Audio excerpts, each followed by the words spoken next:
અમદાવાદના નવા નરોડામાં ધમાલ મચાવનારો ધમા બારડ પોલીસના સકંજામાં આવી ગયો છે। ધર્મેન્દ્રસિંહ ઉર્ફે ધમા બારડને કૃષ્ણનગર પોલીસ દ્વારા હેકડી કાઢવામાં આવી છે।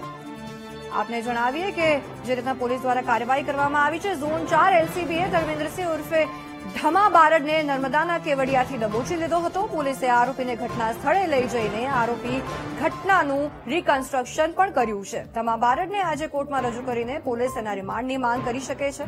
સાથે જ કારની ડીપર મારવા બાબતે ધમા બારડ અને તેના સાગરીતોએ અજીતસિંહનું અપહરણ કર્યું હતું। અપહરણ કરીને ધમા બારડે અને તેના સાગરીતે અજીતસિંહને ઢોર માર પણ માર્યો હતો। સમગ્ર મામલે કૃષ્ણનગર પોલીસ સ્ટેશનમાં ધમા સામે ફરિયાદ દાખલ થઈ હતી।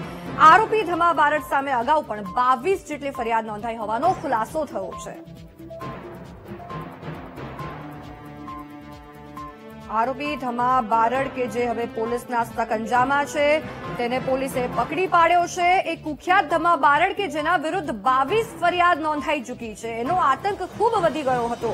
એ માનતો હતો કે ગમે એટલા ક્રાઇમ કરશે, ગુના કરશે અને પોલીસ એને કંઈ જ નહીં કરી શકે, પરંતુ હવે પોલીસે એની હેકડી કાઢી છે। પોલીસ સકંજામાં ધમા બારડ આવી ગયો છે, જે હવે કોર્ટમાં રજૂ થશે, એના રિમાન્ડની માંગ કરી શકે છે। અન્ય ગુના જેણે કર્યા છે તે અંગે પણ તપાસ કરવામાં આવશે।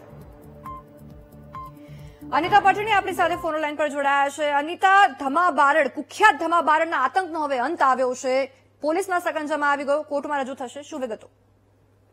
જી, ખાસ તો જે પ્રકારે કૃષ્ણનગર વિસ્તારની અંદર જે ધમા બારડ અને તેના સાગરીતો દ્વારા જે એક કુખ્યાત બુટલેગર કિશોર લંગડાના પુત્રનું જે અપહરણ કરીને તેને મારવામાં આવ્યો હતો, તે કેસમાં પોલીસે ધમા બારડની ધરપકડ કરીને હાલ તો તેને કોર્ટમાં રજૂ કર્યો છે। પોલીસ દ્વારા 5 દિવસની રિમાન્ડની માંગ કરવામાં આવી રહી છે।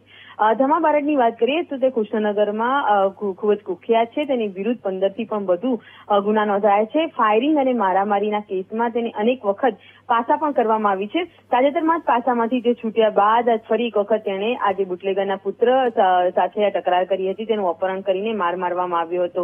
જે કેસમાં જે કિશોર લંગડાના પુત્ર દ્વારા પણ વાહનોમાં તોડફોડ કરીને આતંક મચાવવામાં આવ્યો હતો।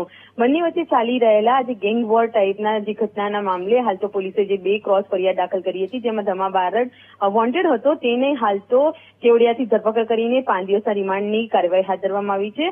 સાથે ધમા બારડ સાથે અન્ય જે બીજા 2 આરોપીઓ છે તેઓની પણ ધરપકડ કરીને સમગ્ર મામલે વધુ કાર્યવાહી હાથ ધરી છે। જી, આભાર અનિતા, સમગ્ર વિગતો બદલ।